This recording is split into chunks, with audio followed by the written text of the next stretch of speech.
Namaste everyone. I'm your host Captain Vijay and my co-host Captain Gajanan Karanjikar. Welcome to the next episode of Pilot Talks, Pilot ki baat. Pilot Ki Baat. Good morning, sir. Good morning, Vijay. Very nice to see you again this morning. And this is the next episode of the last one, I believe. So, again, we have Malcolm Goodfellow. So, let's welcome Malcolm. You may introduce him in 2-3 lines just for to refresh the memory of viewers. Yes, sir. We have Captain Malcolm Goodfellow on board today again. And in short, he has been a check pilot at Newcastle for the last 6 years and has been a Newcastle pilot for the last 17 years. So he has close to 47 years in the maritime industry. Prior to piloting, he was also the surveyor in charge and an examiner of mates and masters for AMSA. He's also a licensed compass adjuster for over 30 years and conducts part-time lecturing on magnetic compasses and magnetism. Yes, that's true, Malcolm. As we saw last time, he spoke very well on his incident, unfortunate one. He had to undergo that ordeal of personal injury, and this time he's going to take that incident ahead with respect to the pilot transfer procedures and things like that. So let's hear him more, so the viewers are benefited with his knowledge. And as we all know, he's a great presenter. So, I mean, we will welcome Malcolm on board. Let's get Captain Malcolm Goodfellow on board. Yeah, welcome back, Malcolm. Welcome back you. to you, and very fantastic story so far you have narrated. And I'm sure the Vijay has got a lot to take on because, as a ship master, he hardly sees or hears this side of the story. So let Vijay ask you a question or two now. Yes. Vijay, go ahead. Coming on to your unfortunate near-death experience, it was really sad, and I must say that I'm thankful to God that nothing major happened. You're lucky, and I'm really thankful to those boat crew. They really did their part, and like you mentioned that they should be honored because considering 45 minutes from the boat from the vessel's boarding area, pilot station to the jetty, 45 minutes is a long time for any disaster to happen. And the guy you mentioned that he held on to you, kept you properly, didn't let you move. So that was really a commendable job that he did. And yes, like you mentioned, pilot transfer is one of the most hazardous operation. It's a fact, and most of the master mariners, or in fact, most of the seafarers, don't view it that way. Now, with this narration of your ordeal, near-death experience, I'm sure when the seafarers will be watching this episode, they will have a very good idea that what can go wrong if the lee is not maintained properly, if the pilot ladder is not rigged properly. So this will definitely give a lesson to all the existing master mariners, including me. And very particularly, he has said, and I agree with him, because, I've been a ship master myself for 6 years, and, we always think, I used to always ask the duty officer on the walkie-talkie who's standing at the pilot ladder, is pilot on the ladder? Okay.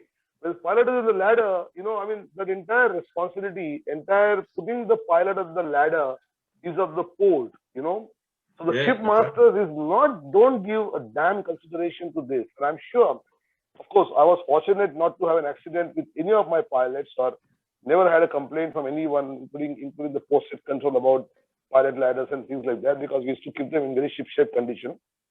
But I'm just saying that, after seeing this video, a lot of master mariners, a lot of seafarers will learn that they are also to be involved into a pilot transfer procedure. It is not a pilot boat crew or a port's job.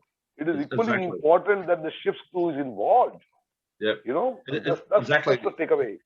Exactly. And that's the point I keep trying to make. And we've all seen it, that, maybe one out of every, maybe even more than 1 out of 10 pilot ladders aren't rigged correctly. The crew, and that's a lack of knowledge on the ship part, but the ladders aren't rigged correctly. I served my time on British ships, and it was just normal practice when a pilot was boarding the ship, the master was on the bridge wing looking over the side of the ship when the pilot got on the ladder. I never see that anymore, Kajanan. Every time I'm a pilot, I've never ever I never see masters even looking over the bridge wing when the pilot's getting on board. And to tell you very frankly and honestly, I have never missed that. I have never missed in my life seeing a pilot on ladder and off the ladder, or by my own eyes. Oh, duty officer is always there. Duty officer always is manned, but no, I have always overseen the pilot getting on the pilot ladder and getting off the pilot ladder, because for one reason I used to have the engine stopped. You know, when the pilot is boarding and we are going at say so pilot boarding speed requested 6 knots, 7 knots, 5 knots, whatever it is. And when the pilot board is to be at the alongside, I used to go on the bridge wing and tell duty officer, stop engine. And the engine is to be stopped, and I used to watch myself, because by the time duty officer report will be late, then after the pilot is on the ladder, I used to say, okay, let's go ahead. You know, so she has the steerage and all that. And similarly for getting off, this practice is missing, Malcolm. I fully agree with you. It's a practice that's gone by the wayside, Kajanan, and it's sad to see it. And it was just normal practice in my day at sea that the master always looked over the bridge wing when the pilot was on the ladder, and it's disappearing. I don't know why. And then, but even more than that, it's the whole thing of rigging pilot ladders. People don't know how to rig pilot ladders now, and they're not. There's some very good information which I can send you. I give a talk to the Masters and Mates College in Newcastle about pilot transfer, and I've done that for a number of years. And I put a very good PowerPoint presentation together, and about not only the regulations of pilot ladders, but a lot of photos of defects on pilot ladders. We've all seen photos of the defects of pilot ladders, but this, and I'm quite happy to send you that PowerPoint presentation, and you can use it for your pilots or masters if you want, but by all means. And it shows some of the statistics from the Asia Pacific MOU on port state control about the deficiencies in pilot transfer arrangements, and it's scary. It's just scary. 25% of ships don't have an officer watching the pilot on the ladder at all. It's just scary. The whole thing's scary, and the pilot doesn't know that. He's on the ladder. He doesn't know who's looking over the side, whether it's the officer or just a seaman or whatever. And but I'll send you the presentation if you want, Kajanan. And it has all those graphs of all the deficiencies found in pilot ladders and all that, and it'll blow you away. And that's just normal what we find in Australia and Asia Pacific. I will. No, absolutely. Thank you very much for that. And more than that, Malcolm, if you are willing to, I will get you involved in one of the Mates Master classes in Indian Maritime Institute also, because we do almost every 3 months. We do a 45 minutes classes in all institutes, and the Indian pilots teach them about the pilot ladder procedure, pilot ladder safety, and what is the exact consequences if the pilot falls overboard. We teach this ourselves to the maritime training institutes, just to create an awareness, because this is not in the syllabus. I mean, I'm sure Vijay can put some light on this. Vijay, did you learn about this when you were doing the Mates and Masters? Did you learn about the pilot ladder safety aspect and rigging procedures and the legality of the pilot falling overboard? To be honest, it's not covered, and a lot of people, mates, masters, they just don't value this. I will not say that I am expert, but as a mate, the master used to send the duty officer to attend the pilot. But then, even if I was involved in any of the paperwork, I don't know, somehow I used to just go on the A deck starboard side or port side and just be there whenever any the pilot transfer change was happening place, whether be it any crew change or pilot boarding or disembarking. I used to just be there. And as a master also last year, few 5 or 10 pilot transfers that happened, always on the bridge wing. And then as soon as the pilot gets onto the boat, he waves his hand, and then you get a sigh of relief that okay, job well done. Yeah. Once he comes on board on the main deck, pilot on board, then okay, it's like a job well done. Okay, somebody safely come on board. So that thing Yes. is missing. And one of the reasons I took initiative and made one pilot boarding arrangement video on YouTube, thinking that it might help somebody to ensure that the D shackles are not used. It was specific to the D shackle ones. But yes, with this idea and this show, me and Captain Gajanan, we worked on this idea that we will make a video log 15-20 minutes, and at least people, even if they're fast forwarding, they will watch some of the important bullet points that why it's so critical. And today's episode, I must say, this episode will be really game changing because of the way you narrated your incident. If somebody is listening, like I was listening as a master mariner, I was imagining the entire thing, you climbing and you falling back. I also had some personal near-death accidents, bike accidents. So I was just relating everything to that. So it can be anybody. And a master or a chief officer or somebody who's like sending a junior officer cadet to the gangway or to the pilot boat to assist the pilot is definitely wrong because he's still learning. He should send a responsible officer, and Exactly. it will happen if he knows the implications. There are legal implications, but that will happen only when something has taken place. But he should ensure that nothing takes place in the first place. And the big thing, VJ, is that the crew and the officer who's looking at the pilot ladder are fully aware of the requirements of a properly rigged pilot ladder, and the amount of ships we see where the arrangements are wrong.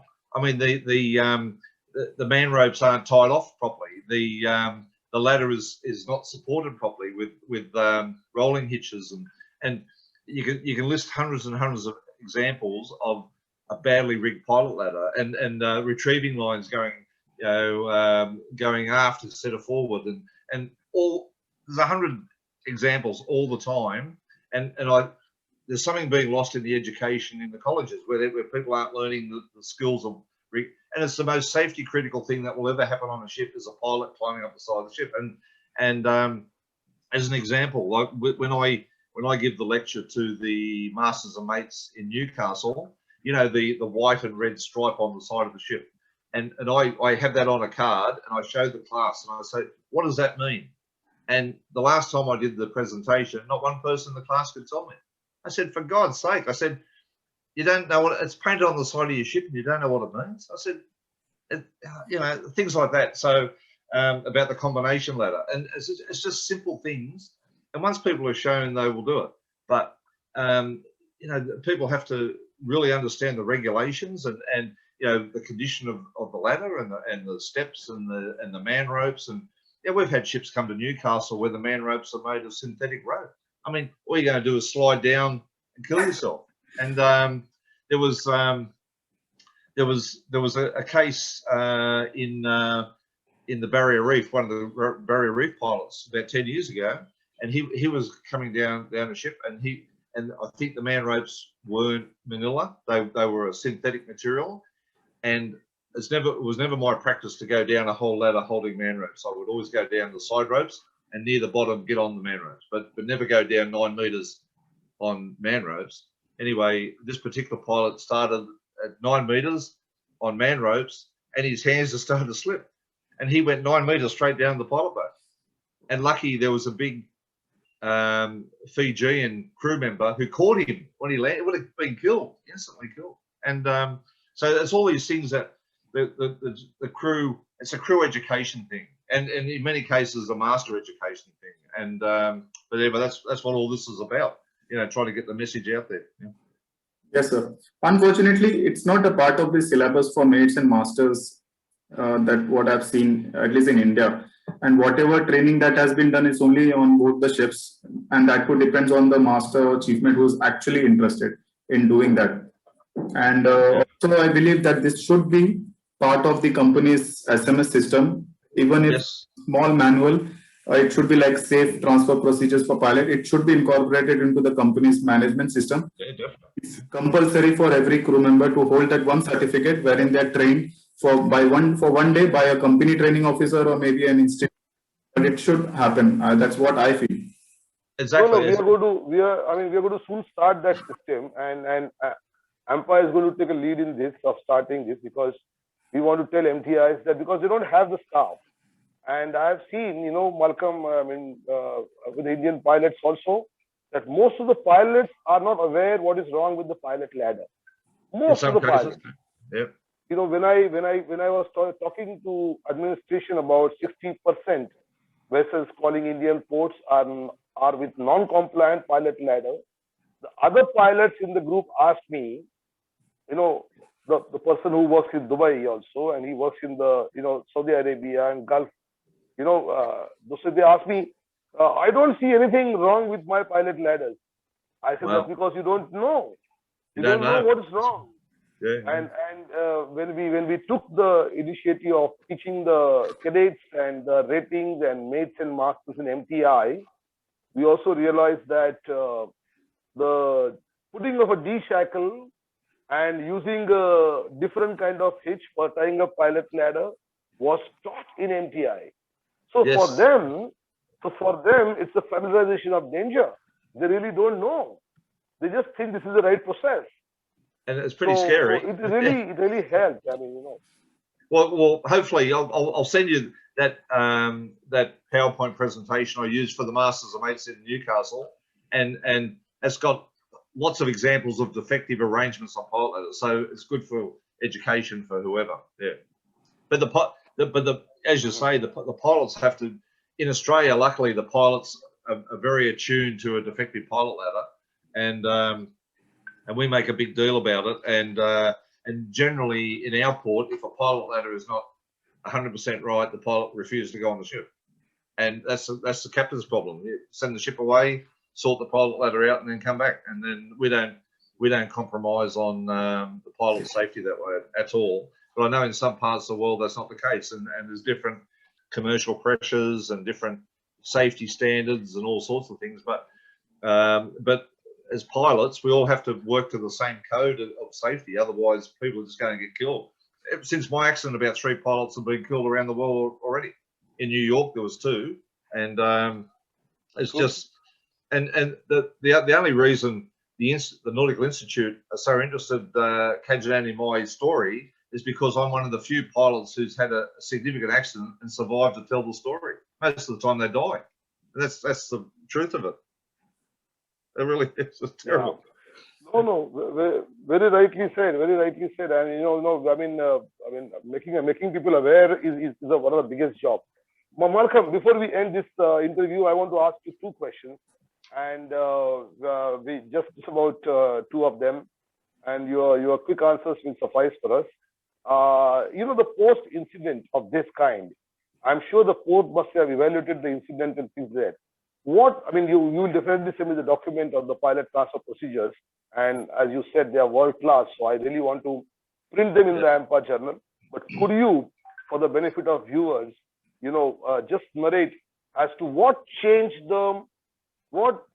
were made into the pilot transfer procedures in Newcastle post your incident? Well, we had a big review process, as you're aware, and it went on for about 8 months, the review, and a lot of things were looked at. We looked at, first of all, one of the things was our procedures on the pilot boat. So we analysed our procedures, compared them to other best practices in Australia, and took all that information in, and we came up with new work instructions. We have which we think are probably world's best practice. We have a traffic light system on our pilot boats where every crew member has the right to cancel the transfer. So it's not the pilot who goes on there and says, I'm the pilot, get out of my way, I'm getting on the ladder. It doesn't work that way in our port. Now, we have a total traffic light system, red, green and orange. So if we're going alongside a ship, either the cutter master or the crew member or the pilot, if they're not happy, they flag an orange or a red, and the transfer does not occur until we sort it all out, until we have greens. We have to have 3 greens on the pilot boat before we go on the pilot ladder. So if there's 1 orange, or it doesn't matter. So the pilot might want to get on the ladder, the cutter master might say, that's good. The crew member might say, I'm not happy. It does not happen. And if it does happen, when there's not 3 greens, you lose your job. That's how serious they take it. So that's one of the things that came out of it. And that's part of our work instruction. Secondly, I know we're talking to Reshma. In Australia, very few pilots wore safety helmets. And at the time of my accident, I didn't wear a helmet, and we only had one pilot in Newcastle who used to wear a safety helmet. We thought he was stupid, right? And if once we had my accident, we had a total investigation into all the possible safety helmets for pilots and the best ones to wear. We had a total analysis of it done, and we had rescue services jumping off 7-meter towers into swimming pools with our life jackets on, and all the different helmets available around the world to ascertain whether the helmets move when the jacket inflates, all that. So every pilot in Newcastle now wears a helmet. And if I'd hit my head on the railing, it would have killed me. If you hit your head on the railing with a helmet, you survive probably. So that's the difference. And if you land on your head falling off a pole ladder, you're dead if you haven't got a helmet on. So that's a no-brainer. We gave a helmet to Reshma. She wears a helmet. And the gloves we wear, you know, the gloves on our hands, we investigated the best non-slip gloves available, and it was very hard to get that because gloves aren't made to any standard as far as non-slip. So we investigated that.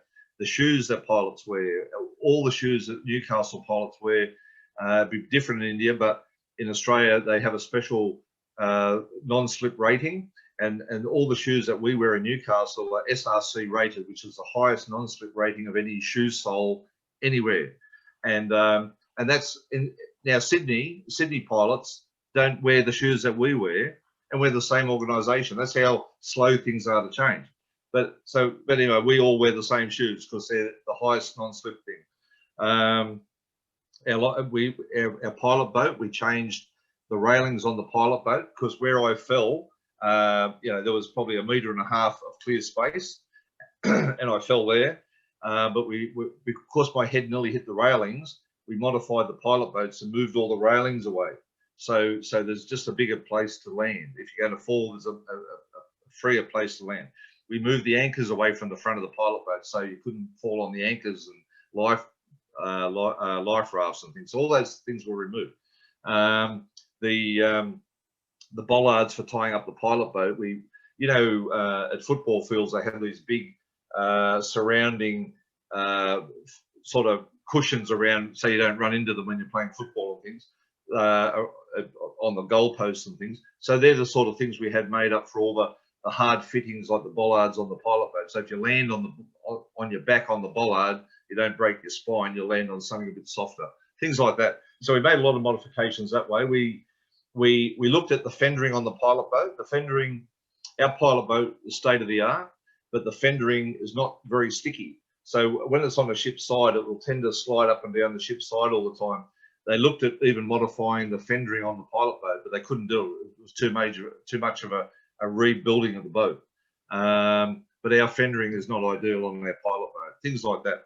So yeah, a lot of stuff came out of it, and the first aid training for all the crews. So all the pilots and the cutter crews all have valid first aid certificates. We have. I'm still pushing to have more enhanced first aid equipment on the pilot boat, such as tourniquets. Now, all the specialist doctors I've spoken to said you should have tourniquets on a pilot boat, because if someone's going to lose an arm or a leg, if you don't get a tourniquet on them, they're dead. They bleed to death before you get them back. So things like that, green whistles, the green whistle for pain relief, things like that. But I'm still having a battle with the Port Authority with those things, and that's 2 years after my accident. And that's just the regulatory world we live in Australia, which is very hard to change things. And our Port Authority has been a little bit slow on some things, but so that's pretty well what we've sort of done. We reviewed our life jackets intently. We made sure all our life jackets are self-inflating on pilot cutter transfer. We went through and reviewed all our life jackets with the manufacturer, and we found that some of the inflating mechanisms weren't fitted correctly. Things like that, which a pilot never normally pulls his jacket apart and looks at the inflating systems and all that. We were shown how to do that. We've produced a whole training video from Newcastle, all about pilot transfer and safe transfer, and I've done all the words for that, and that's been voiced over by experts, and we've done all the video. It's been professionally done by movie crews, and that's with the Port Authority now, and hopefully they make that available to everyone. But that is a full training video, which goes for about an hour, on proper safe pilot transfer, rigging the pilot ladders properly, how the pilot should get on the ladder, how he should get off the ladder, what he should hold on to, how he should move his body around. And so that's all been done, Kajanan, so that a lot of money and expense went into doing that. And that's, we have that now. It hasn't been released publicly, but it should be very soon. Yeah, absolutely. I mean, I fully agree with you. And the pilots' PPE is a big issue, because many pilots in India don't wear the PPE at all. And of course, safety shoes they never wear. I think Reshma is the only pilot, she wears a helmet of particular type, and which is approved. I believe it is sent by you guys from Australia to her. So she wears that, and no other pilot wears that kind of helmet, because she also had an unfortunate fall, and we had all panicked that night when this happened. And fortunately, she also had some bruising injuries, and of course, she had out of duty for 3 to 4 months. And I fully understand, she also underwent a lot of physiotherapy and trauma therapy and things like you went. And I believe she was well guided by you from there, and I'm very thankful to you for that. Being from a pilot community, you guided one Indian pilot towards a betterment. And this your interview also is going to guide a lot of pilots. So I think I will let Vijay ask you a last question, and then maybe we close this interview. Yeah, Vijay? certainly. Yes, sir. As you mentioned, you talked about the 3 green lights. That was very interesting. It has to be an agreement. And then you talked about the safety helmet as well. Initially, nobody was wearing, only one person was wearing, but now it's regulated now. And gloves, yes, it's one of the big things. Gloves, it's also one of the big problems on board the ships. Most of the gloves are just very slippery. So that's another big problem. And SRC rating shoes, you talked about, one of the highest standard shoes available. And first aid training, yes. Also, I am sure the boatman crew along with the first aid training that they have, they should also have the contingency training as well. Last question, sir. Being an aspiring pilot myself, any advice that you would like to give to your fellow pilots? Vijay, my advice to fellow pilots, I'll read you a quote that I closed the AMPI conference with last year, and I wrote this quote. You think it came out of a textbook, but I didn't. I wrote it, right? And this is what I meant to say, and this is for all pilots. It says, pilots are required to transfer to and from ships at sea nearly every day of their career. Pilot transfer is extremely high risk and inherently dangerous, and sadly, when it goes wrong, the consequences can and usually are devastating. Practice the highest ethos of safety culture and due diligence in your workplace.